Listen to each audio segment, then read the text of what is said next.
RPDoc apresenta Documentário Serra do Japi.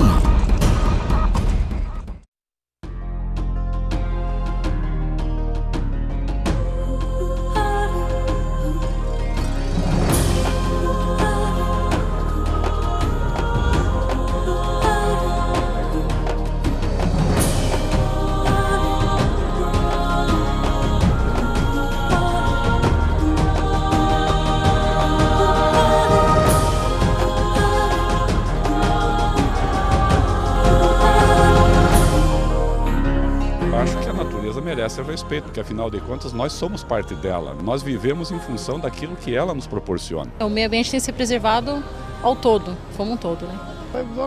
Tudo que a gente fizer para manter o meio ambiente bom, mas era muito mais feliz. Essas coisas que o senhor está vendo acontecendo, não tinha acontecido. Serra do Japi, para mim, ela significa o pulmão de Jundiaí e nossa vida.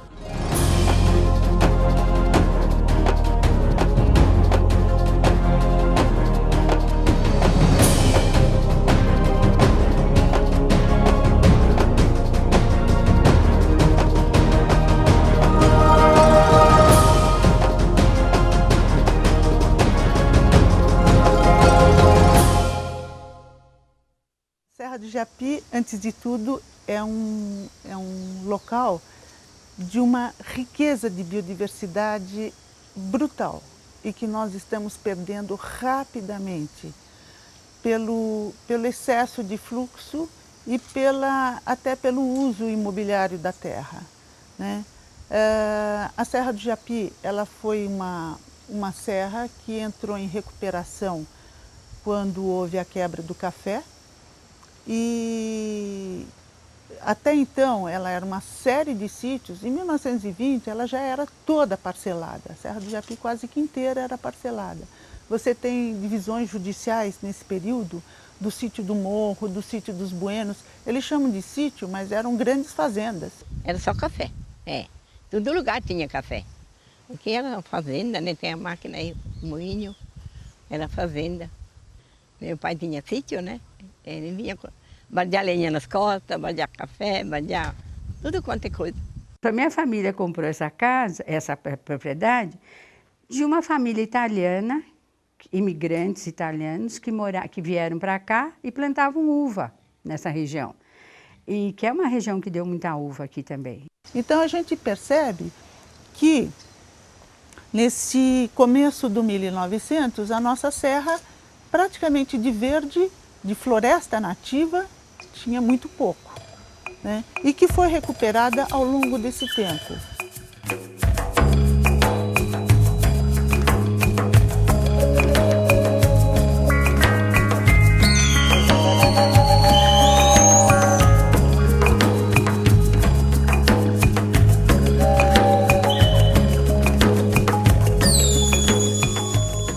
Bem, a Serra do Japi é muito importante, é uma floresta muito importante para Jundiaí região, por ser uma das últimas florestas contínuas no estado de São Paulo, que resguarda remanescentes de Mata Atlântica, uma das últimas, um dos biomas mais devastados, né, do país e com a maior biodiversidade mundial. Com 4 cidades, né, as principais. Jundiaí e Cabreúva, 45% da área total, mais ou menos em Jundiaí, 41% em Cabreúva, Pirapora do Bom Jesus, com 13% mais ou menos, Cajamar com os 2%. O interessante é as cidades, né? Além de cada uma cuidar do seu espaço, elas se unirem, né, na conservação desse ecossistema. É um privilégio as cidades, né, as 4 cidades terem uma reserva como essa, uma floresta como essa.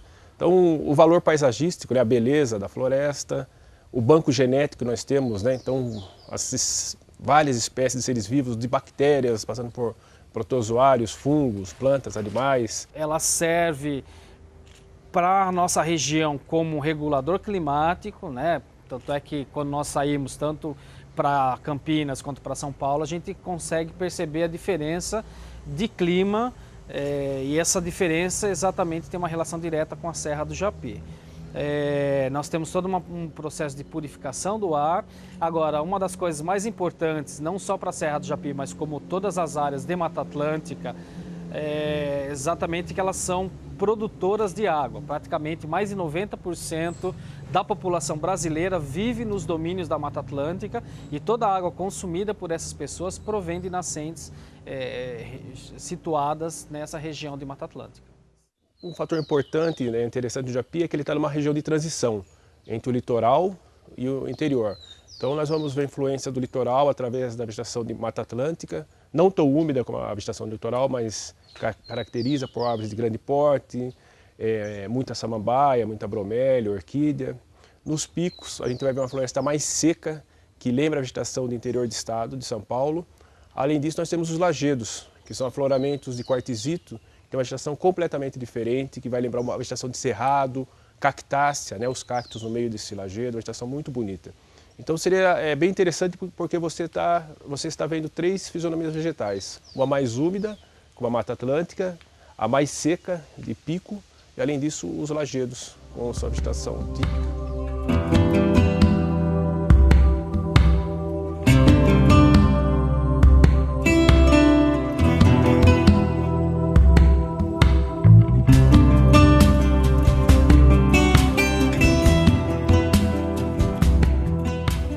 É preciso ter uma responsabilidade muito grande quando você vem para a Serra e um respeito muito grande, porque é uma vida completamente diferente da nossa, mas que interage junto com a nossa. Então você precisa ter essa percepção, essa sensibilidade para poder perceber tudo o que acontece. A gente acha que sabe sobre a Serra do Japi? Sabe nada. Talvez a gente conheça 40% dela. O resto é desconhecido. A pessoa, para estar entrando uma mata, principalmente como a Serra do Japi, ela tem que ter pelo menos um conhecimento básico, porque ela pode ser picada por um animal peçonhento. Ela desconhecendo a Serra do Japi, as trilhas para onde leva, essa pessoa pode estar ficando perdida aqui na Serra, como nós já tivemos casos de pessoas perdidas na Serra. Aqui ainda não tem tanto disso de desmatamento, dessa coisa que mais atrapalha, assim, às vezes é a pessoa que acha que porque é serra pode fazer o que quiser. E não é bem assim. Teve um tempo que estavam jogando lixo de construção aqui no meio da serra, jogando saco de lixo, sendo que na cidade tem, cara, todo o espaço para isso, tem um lixão, e eles vêm aqui achar que é aterro sanitário. E não é bem por aí. Nós somos os invasores. O ser humano aqui dentro é o invasor. Essa terra é uma terra viva e que precisa permanecer viva. Então nós não temos o direito de afastar e nem de espantar esses animais daqui.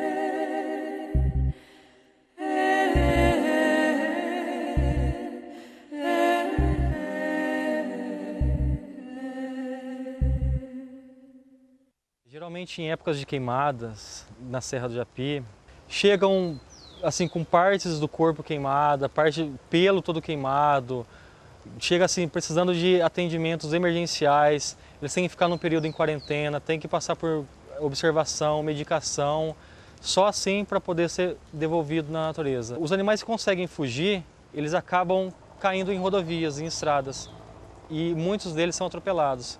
Então são 2 fatores que a gente recebe animais.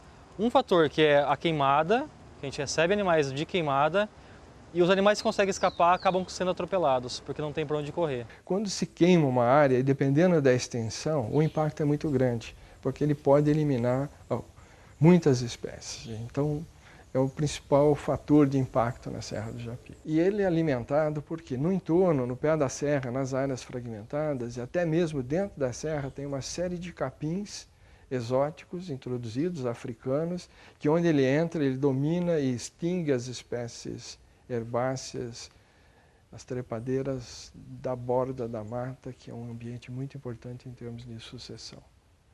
Então, eu acho que a fragmentação e o fogo são os 2 componentes que mais afetam a Serra do Japi.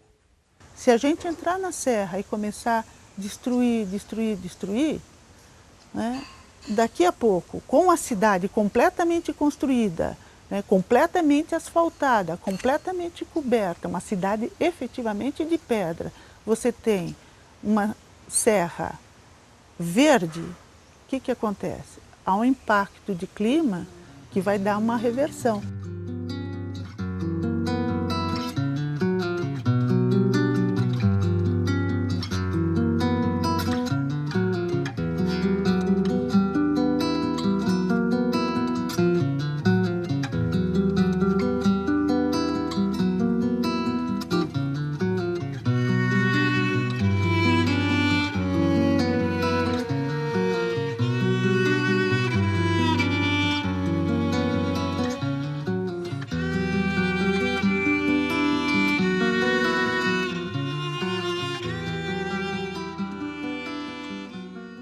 O tombamento, como qualquer outra norma de proteção, no momento da discussão, no momento da instituição, no momento da novidade, sempre existe uma certa discussão, sempre existe um certo grau de conflito, né? Isso é normal.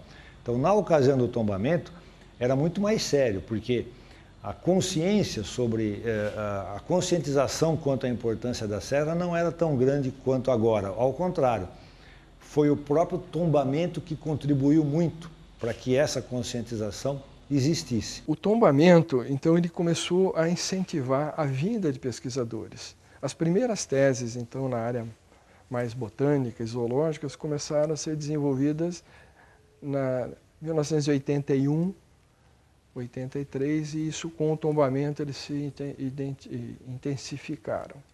A identificação de muitos pesquisadores com a área ainda precisa ser implementada, porque estamos aqui entre São Paulo e Campinas, duas grandes universidades, e o número de pessoas vindo à Serra agora começou a crescer.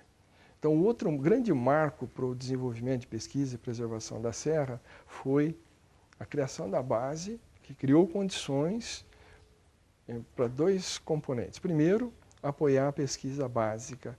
O segundo componente, a Prefeitura instalou, nos seus vários mandatos, 2 programas educativos, né, em termos de política pública.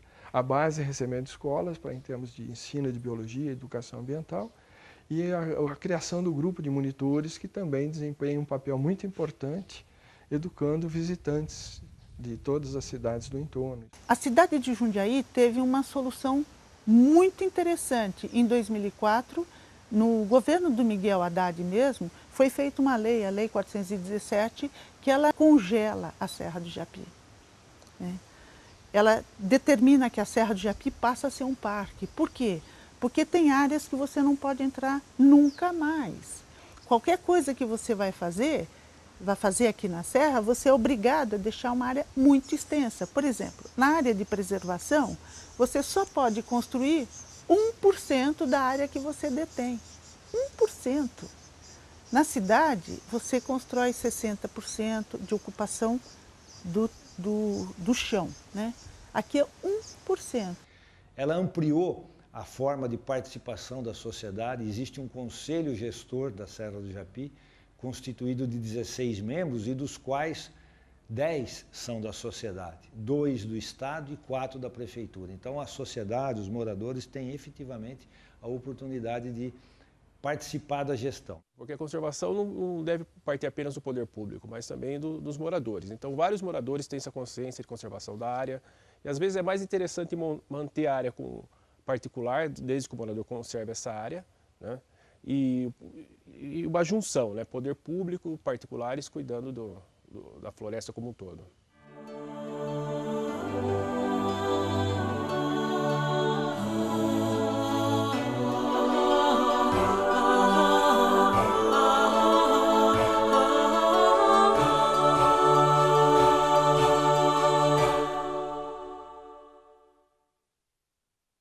Eu percebi que a serra não é só a beleza visual.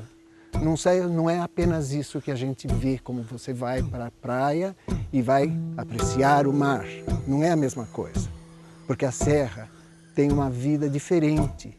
A interação que existe entre o ser humano que mora aqui dentro da serra, Os animais e os vegetais, as plantas, tudo aqui respira e vive junto com você. Eu acho que a serra é um cartão postal da cidade, que infelizmente não é todo mundo que conhece a sua importância, não só para a cidade, mas para o estado. E é um lugar belíssimo que todo mundo devia conhecer e apreciar. Na nossa vida é quase que fundamental, porque a gente encampou, a gente virou passarinho daqui, árvore daqui, sei lá. A natureza, pra gente, é uma coisa boa. É indispensável a natureza na vida do ser humano, né? Vai além, né, de só de uma mata. Tem um âmbito cultural muito forte. E se temos tão pouco, com essa riqueza tão grande, a gente tem que preservar ela. Serra do Japi é o quintal da minha casa. Mas eu acho também que eu, você, todo mundo devia começar a pôr a mão na consciência. Pelo que a gente está vendo aí todo dia na televisão, desastre, poluição, aquecimento global, tudo. Parte mais de cada um de nós, para começar a fazer a sua parte. Não na Serra do Japi, mas dentro da nossa própria casa. Acho que eu não poderia viver sem ela mais. A serra para mim é a paz, é a referência que eu tenho com a natureza, sabe? É a minha referência mais profunda, sabe? É de onde eu vim, né?